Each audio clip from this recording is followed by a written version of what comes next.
नमस्कार दोस्तों, crime story channel पर मैं राजेश आपका स्वागत करता हूं। दोस्तों, आज मैं आपको अपराध की जिस वारदात के बारे में बताने जा रहा हूं, वो वारदात जयपुर राजस्थान में हुई थी। तो चलिए दोस्तों, इस वारदात के बारे में हम लोग विस्तार से जानते हैं। जयपुर पुलिस 23 फरवरी 2022 को रोशनी नाम की युवती की हत्या के मामले में 28 साल के विक्रम बैरवा उर्फ मिंटू की तलाश कर रही थी। वो करघनी के आर्मी नगर मोहल्ले में एक किराए के मकान में विक्रम के साथ लिव इन रिलेशन में रह रही थी। उसकी मौत की खबर सुनने के बाद से ही विक्रम फरार हो गया था। पुलिस को उसे दबोचने में काफी पापड़ बेलने पड़े थे। मोबाइल नंबर से उसकी जो लोकेशन मिलती, पुलिस जब वहां पहुंचती तो पुलिस के पहुंचने से पहले विक्रम वहां से फरार हो जाता था। काफी मशक्कत के बाद आखिर 1.5 महीने बाद 3 अप्रैल को उसे अलवर जिले के कठूमर से गिरफ्तार कर लिया गया। उस वक्त वो उस इलाके के टपूकड़ा में एक दंपत्ति के घर पर ठहरा हुआ था। जयपुर के करगरा थाने की पुलिस टीम उसे अपने थाने ले आई। उससे गहन पूछताछ हुई। पूछताछ में उसने न केवल 26 साल की रोशनी की हत्या की बात कबूल कर ली, बल्कि ग्वालियर से जुड़े हत्याकांड और गैंगरेप में शामिल होने की बात भी स्वीकार की। इसके अलावा उसने झांसा देकर झूठे प्रेम में लड़कियों को फंसाने के चौंकाने वाले कई खुलासे भी किए। उसके बाद विक्रम बैरवा उर्फ मिंटू के कुख्यात कारनामों की जो कहानी उभरकर सामने आई, वो काफी हैरान करने वाली निकली। जिसकी शुरुआत 7 साल पहले तभी से हो गई थी जब उसने घर बार छोड़ दिया था। आजाद ख्याल और बेफिक्री की मौज मस्ती जैसी जिंदगी के शौक के अलावा उसकी एक कमजोरी सेक्स की चाहत थी। उसकी बुरी आदतें दिन प्रतिदिन बढ़ती चली गई। बात अक्टूबर 2021 की है। विक्रम मानसरोवर जयपुर के एक होटल में ठहरा हुआ था। शाम होने पर कमरे से बाहर सज संवर कर निकला। रिसेप्शन पर आकर रूम की चाबी देने के लिए हाथ आगे बढ़ाया। काउंटर पर बैठी लड़की अपना सिर उठाते ही बिंदास बोल पड़ी, क्या गजब का तेज परफ्यूम है। अच्छा नहीं है, विक्रम मुस्कुराते हुए बोला। मैं खराब तो नहीं बोली, लड़की ने तुरंत जवाब दिया। बड़ी हाजिर जवाब हो। अभी तुम्हारी ड्यूटी है क्या? जो सुबह बैठे थे वो कहाँ गए? विक्रम ने पूछा। अच्छा, तो मैनेजर साहब अभी आने वाले हैं, मुझे यहाँ बैठा दिया और 2 मिनट में आता हूँ बोलकर पास में ही गए हैं, लड़की ने कहा। बैठा दिया इसका मतलब? विक्रम ने सवाल किया। मैं यहाँ की स्टाफ नहीं हूँ, दीजिए वो आ गए, लड़की बोली और काउंटर से बाहर निकल गई और तेजी से रिसेप्शन से बाहर निकल गई। गजब की लड़की है, कुछ तो बोलती बताती।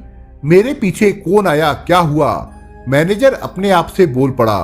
बड़ी तेज लगती है, ऐसा ही समझ लीजिए। आज के व्हाट्सएप इंस्टाग्राम के जमाने की है। 2 दिन से नौकरी मांग रही है। एक बात बताऊं, आपकी परफ्यूम बड़ी अच्छी है, किसी को भी अपनी ओर खींच लेने वाली है, मैनेजर ने कहा। लेकिन उस लड़की को तो इतनी तीखी लगी कि वो तेजी से भाग गई। विक्रम मजाकिया अंदाज से बोला। अच्छा, उसे छोड़िए साहब, मेरे लायक कोई और सेवा हो तो बताइए, मैनेजर ने कहा। एक सेवा तो चाहिए आपकी, यदि आप करवा सके तो। उसके बगैर मेरी रात ही नहीं कटेगी, विक्रम ने कहा। बताइए तो सही, मैनेजर छूटते ही बोले। विक्रम अपना मुंह मैनेजर के कान के पास ले जाकर बोला। आज रात के लिए कोई इंतजाम हो जाएगा क्या? एकदम उसकी जैसी यहाँ से गई है, विक्रम ने कहा। मैं समझ गया साहब, आप फौजी होना, हो जाएगा, बेफिक्र रहिए, जो लगेगा बता दो, अभी ट्रांसफर कर देता हूँ, विक्रम बोला। आप अभी जहाँ जा रहे हैं वहां से हो आइए। रात के ठीक 9 बजे आपके कमरे में होगी, 3 से 4 घंटे के लिए, मैनेजर ने बोलते हुए अपने मोबाइल पर 2000 टाइप करके स्क्रीन विक्रम की आंखों के सामने कर दी। ओके, तुम तो बहुत समझदार निकले, हो जाएगा। कहाँ ट्रांसफर करना है, उसका नंबर बता दो, विक्रम ने पूछा। ठीक है। मैनेजर के आश्वासन मिलने के बाद विक्रम ने काउंटर पर से अपना मोबाइल लेकर जेब में रखा और गेट से बाहर हो गया।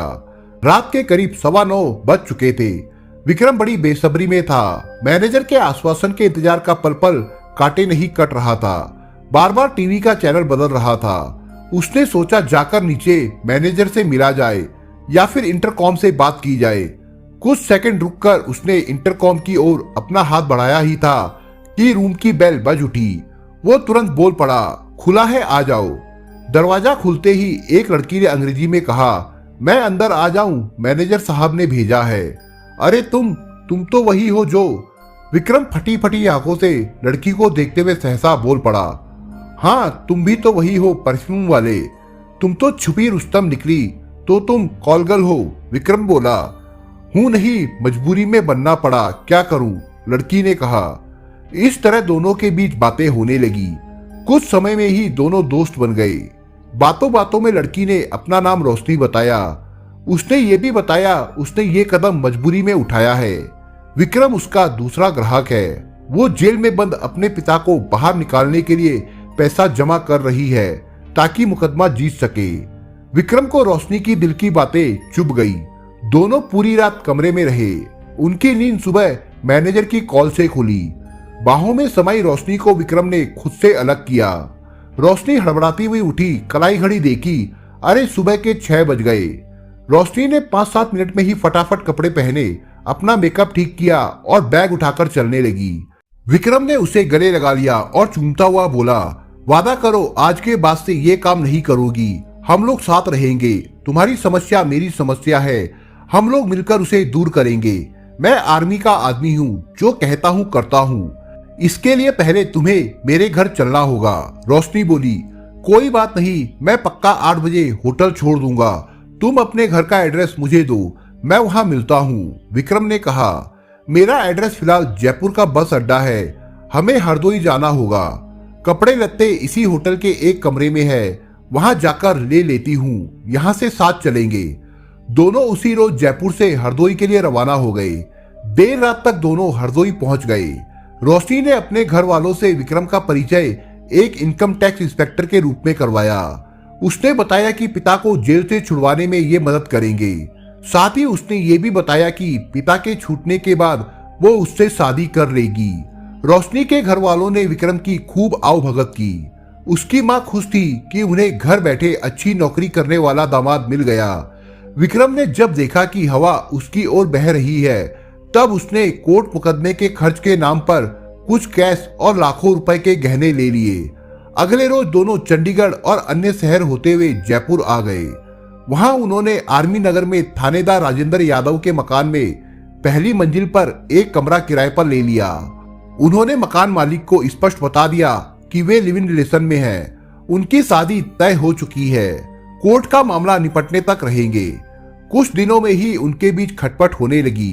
दरअसल विक्रम सेक्स का एडिक्ट था। वो सेक्स के दरमियान रोशनी को यातनाएं दिया करता था। इसे लेकर रोशनी परेशान रहने लगी थी। इस कारण उसका ध्यान रोशनी के पिता संबंधी काम से हट गया था। पैसा खत्म होने पर विक्रम उस पर घर से और पैसे मंगवाने की जिद करने लगा था। तब तक रोशनी को भी उसकी असलियत मालूम हो गई थी। इसे लेकर वो पुलिस में शिकायत करने की धमकी भी दे चुकी थी। रात में उनके बीच इन्हीं सब के लिए बहस हो जाती थी। उसी दौरान एक रोज रोशनी ने कह दिया कि उसके साथ रातें गुजारने से तो अच्छा है दूसरे मर्दों के साथ रातें गुजारे, उन लोगों से पैसा तो मिलेगा। ये बात 22 फरवरी 2022 की थी। रोशनी के मुंह से कॉलगर्ल बनने की बात सुनकर विक्रम आग बबूला हो गया था और उसने उसी समय उसका तकिए से मुंह दबा दिया। जब वो बेसुध हो गई तब उसने चुन्नी से उसका गला घोट दिया। उसकी हत्या करने के बाद वो उस पर कंबल उड़ाकर फरार हो गया। ये सब घटना 15 दिनों में ही हो गई। अगले रोज सुबह यादव के परिवार वालों ने रोशनी को मृत पाया। इसकी सूचना उन्होंने करगनी थाने के प्रभारी बनवारी लाल मीणा को दी। यादव भी उसी थाने में एसआई थे। मामला तुरंत उच्च अधिकारियों तक जा पहुंचा। यादव ने विक्रम को फोन कर रोशनी के मृत पाए जाने की जानकारी दी। उसने तुरंत थाने आने की बात तो की, लेकिन वो नहीं आया और उसने अपना फोन भी स्विच ऑफ कर लिया। विक्रम ने इस मामले को आत्महत्या का रूप देने की कोशिश की थी, लेकिन फॉरेंसिक जांच टीम ने पहली ही नजर में इसे हत्या करार दे दिया था। शिनाख्त के बाद शव पोस्टमार्टम के लिए भेज दिया गया। उसके बाद हत्यारे की तलाश की जाने लगी।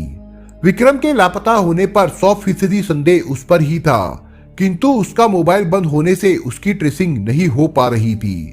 संयोग से यादव ने कमरा किराए पर देने के समय उसकी और मृतका की पुलिस वेरिफिकेशन तक नहीं करवाई थी। 100 बरामदगी वाले कमरे में उनके कुछ कागजात में रोशनी और विक्रम के घर का पता मिल गया था। जांच टीम ने रोशनी के घर वालों को हरदोई से बुलाकर उन्हें शव सौंप दिया। पुलिस की एक टीम विक्रम की तलाशी के लिए उसके पैतृक स्थान दौसा जिला अंतर्गत धर्मापुरा गांव भेजी गई। वहां विक्रम के बारे में कोई जानकारी नहीं मिली। गांव के लोगों से मालूम हुआ कि वो कई सालों से गांव नहीं आया था। उसके बाद पुलिस ने विक्रम के मोबाइल नंबर को सर्विलांस में लगा दिया। रोशनी के बारे में पुलिस को पता चला कि उसके पिता जयपुर जेल में हत्या के आरोप में बंद थे, जबकि रोशनी 4 सालों से जयपुर की एक स्पा में काम कर रही थी। उसके घर वालों ने बताया कि विक्रम जब उसके घर आया था तब उसने खुद की बड़े बड़े अधिकारियों तक पहुंच होने की बात बताई थी। घर वाले उसकी बातों में आ गए थे और उसने जैसा कहा उन्होंने वैसा ही किया। यही नहीं, विक्रम ने रोशनी के पिता को जेल से रिहा करवाने का दावा किया था। इसके लिए मोटी रकम खर्च करने की बात भी की थी। इसी आश्वासन पर उसने 1 लाख रुपए कैश और 5 लाख रुपए के जेवर ले लिए थे। विक्रम के बारे में तहकीकात करने पर मालूम हुआ कि उसने कुछ दिनों तक चंडीगढ़ में प्राइवेट नौकरी की थी। उसकी कदकाठी अच्छी थी। लंबा कद और गठा हुआ शरीर होने का फायदा वो उठाता था। उसने फौजी कट बाल कटवा रखे थे, जिससे लोग उसे सेना का जवान समझ लेते थे। बातें करने में माहिर और मिलनसार प्रवृत्ति का वो था। रुतबे से वो किसी को भी बड़ी आसानी से अपने झांसे में ले लेता था। रोशनी की मौत के 1 माह बाद भी जयपुर पुलिस विक्रम को अपने कब्जे में नहीं ले पाई थी, जबकि उसकी तलाश में दिल्ली, सीकर, अलवर, दौसा के अलावा कई छोटी बड़ी जगहों पर पुलिस छानबीन कर चुकी थी। आखिर में उसकी गिरफ्तारी सर्विलांस में लगे उसके मोबाइल फोन नंबर से हुई। उस आधार पर अलवर जिले के वो टप्पूकड़ा के एक दंपति के घर से पकड़ा गया था। उसकी गिरफ्तारी के बाद जयपुर पुलिस ने राहत की सांस ली थी। DCP Richa Tomar, additional DCP Jaipur Ram Singh Shekhawat, ACP Pramod Kumar Swami और करघरी थाने के प्रभारी बनवारी लाल मीणा ने विक्रम बैरवा से कड़ी पूछताछ की। इसी सिलसिले में रोशनी की हत्या के जुर्म के अलावा 2 अन्य वारदातों का भी राज सामने आ गया। एक मामला अलवर का था। साल 2019 में विक्रम ने 2 दोस्तों के साथ मिलकर एक नाबालिग लड़की का अपहरण कर लिया था। इसकी रिपोर्ट अलवर के सदर थाने में दर्ज है। उस मामले में भी वो फरार चल रहा था। इससे भी खतरनाक एक मामला गुजरात की पूजा शर्मा के साथ का था। उसके बारे में थाने में दर्ज रिपोर्ट के अनुसार विक्रम ने उसको 4 अप्रैल को अपहरण कर ग्वालियर ले गया था। इसमें पूजा के प्रेमी संजय ने भी उसका साथ दिया था। दोनों ने उसका सामूहिक बलात्कार कर उसकी हत्या कर दी थी। पूजा की भी गला घोटकर हत्या की गई थी। उसके बाद उसके शव को ठिकाने लगाने के लिए ग्वालियर में रेलवे की पटरी पर डाल दिया गया था। उसने पूजा की मौत को आत्महत्या दिखाने की कोशिश की थी। इसमें वो बच निकला था, लेकिन रोशनी के मामले में नहीं बच पाया। ठीक इसी तरह से विक्रम जिस लड़की की चाहत को दिल और दिमाग में बिठा लेता था, उसे हासिल करके छोड़ता था। चाहे लड़की स्टूडेंट हो, घरेलू महिला हो, कॉल गर्ल हो या फिर नौकरी पेशा क्यों ना हो, वो सेक्स का भूखा इंसान था। इस तरह विक्रम ने मुंबई, चंडीगढ़, उत्तर प्रदेश, मध्य प्रदेश और राजस्थान में अलग अलग जगहों पर रहकर प्राइवेट काम किया और 50 से अधिक लड़कियों को प्रेम जाल में फंसा चुका था। ये बात अलग है कि उनमें अधिकतर सेक्स वर्कर थी। उनसे वो न केवल संबंध बनाता था बल्कि पैसे भी ऐंठता था। दोस्तों, आप अगर चैनल पर नए हो तो आप चैनल को सब्सक्राइब करने के साथ कमेंट बॉक्स में इस कहानी के बारे में अपने विचार जरूर लिखिएगा। मिलता हूं एक नई कहानी के साथ, तब तक के लिए अपना ख्याल रखिएगा। धन्यवाद।